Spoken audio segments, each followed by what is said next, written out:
La corriente de Foucault, también conocida como corrientes parásitas o torbellinos, fueron descubiertas en 1851 por el físico francés Léo Foucault y representan un fenómeno eléctrico que ocurre cuando un conductor se encuentra sometido a un campo magnético variable o cuando se desplaza dentro de un campo magnético. En estas condiciones se generan corrientes inducidas en forma de lazos circulares dentro del material conductor que, según la ley de Lenz, crean campos magnéticos internos que se oponen al campo aplicado. La intensidad de estas corrientes depende de varios factores, entre los que se destacan la magnitud del campo magnético, la conductividad eléctrica de material y velocidad relativa de movimiento entre el conductor y el campo.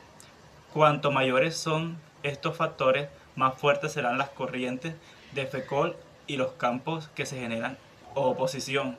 Este fenómeno, aunque de gran importancia en el estudio de los electromagnetismo, suelen considerarse en efecto indeseado en la práctica, pues las corrientes parásitas generan pérdidas de energía a través del efecto Joule, transformando energía útil como la mecánica o eléctrica en calor no deseado. Dicho calentamiento provoca una disminución en la eficiencia de equipos que operan con campos magnéticos variables, como motores eléctricos, transformadores y las bobinas de variaciones de flujo magnético.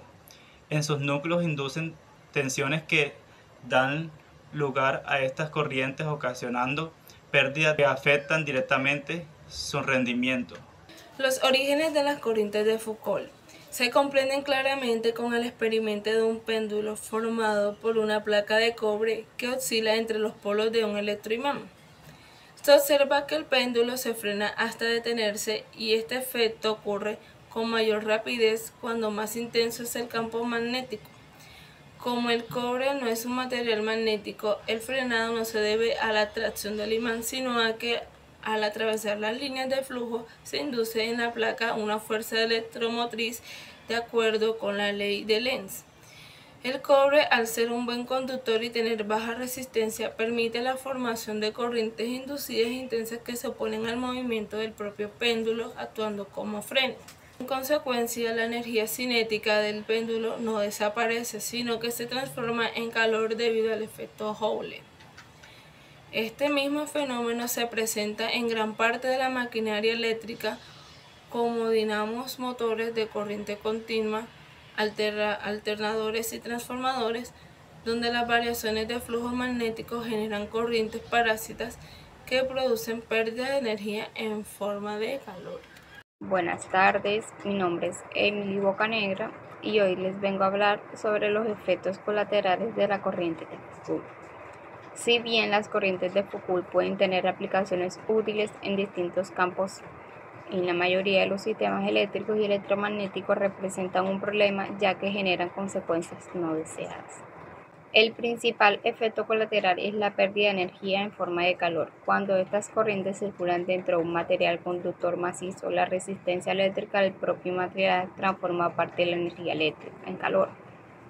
Esto provoca sobrecalentamiento en piezas metálicas, especialmente en transformadores, motores, alternadores y generadores, lo que reduce su rendimiento y puede acortar su vida útil. Este sobrecalentamiento no solo disminuye la eficiencia, sino que también puede ocasionar daños mecánicos.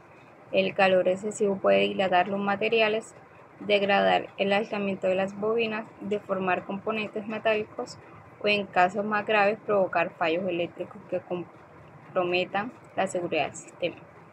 Otros efectos importantes es la disminución de la eficiencia energética en máquinas eléctricas de gran potencia, ya que parte de la energía que deriva de transformarse en trabajo útil se disipa en forma de calor.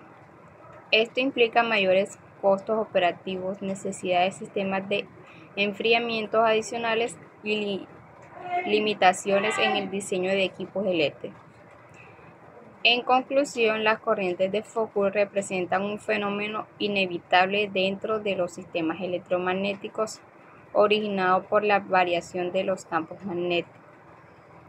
En materiales conductores, aunque inicialmente fueron vistas como un problema por las pérdidas de energía y el sobrecalentamiento que generan el desarrollo tecnológico permitido, convertirlas en una herramienta útil para múltiples aplicaciones como frenos magnéticos, cocinas de inducción, ensayos no destructivos y procesos de calentamiento industrial. Lo primero que debemos recordar es que las corrientes parásitas son corrientes indeseadas que aparecen en materiales cuando hay campo variable. El problema de estas corrientes es que generan calor y reducen la eficiencia en generadores, transformadores y motores. Una de las técnicas para reducirla sería la laminación del núcleo. En lugar de utilizar un bloque sólido de metal, se utilizan chapas delgadas apiladas. Otra de las técnicas sería el uso de materiales con alta resistividad eléctrica. Por ejemplo, es como dejar un material que deje pasar el imán pero no deja pasar la corriente. Y por último sería el control de la frecuencia del campo magnético. Si controlamos la velocidad del cambio, también controlamos las pérdidas. Para hacer una explicación más sencilla, mientras más rápido cambia el campo, más rápido entran las corrientes. En pocas palabras, las corrientes parásitas son un problema porque generan calor y generan pérdidas de energía. Para evitarlas, utilizamos láminas, materiales especiales, cortes en metal. Todas estas técnicas buscan lo mismo, que la corriente indeseada no circule libremente y por ende no se desperdicie la energía. Muchas gracias. En la imagen 1 podemos encontrar la corriente de Foucault. Es una placa bajo un imán con corrientes circulares. En este caso la placa sería esto, o sea, aquí todo este espacio es la placa. Se mueve bajo un imán estacionario, que sería, este es el imán estacionario. Entonces, como la placa se mueve, se generan corrientes de Foucault. En este caso vendría siendo estos aritos rojos, esta es la corriente de Foucault, que forman lazos circulares. Estas corrientes inducidas crean a su vez un campo magnético propio, que en este caso son estas flechas azules, que aquí esta indica hacia arriba y esta otra aquí indica hacia abajo. Se oponen al campo del imán según la ley de Lenz. Según los resultados, bueno, aparece una fuerza de resistencia que frena el movimiento de la placa.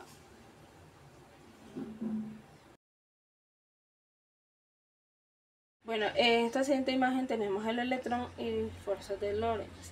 Aquí se analiza lo que pasa a nivel microscópico en un electrón dentro de la placa. Estos son los electrones y estos son las placas. En la posición electrón 1, podemos ver que el electrón se mueve con la misma velocidad que la placa, o sea, hacia la derecha, indicándole aquí, hacia la derecha.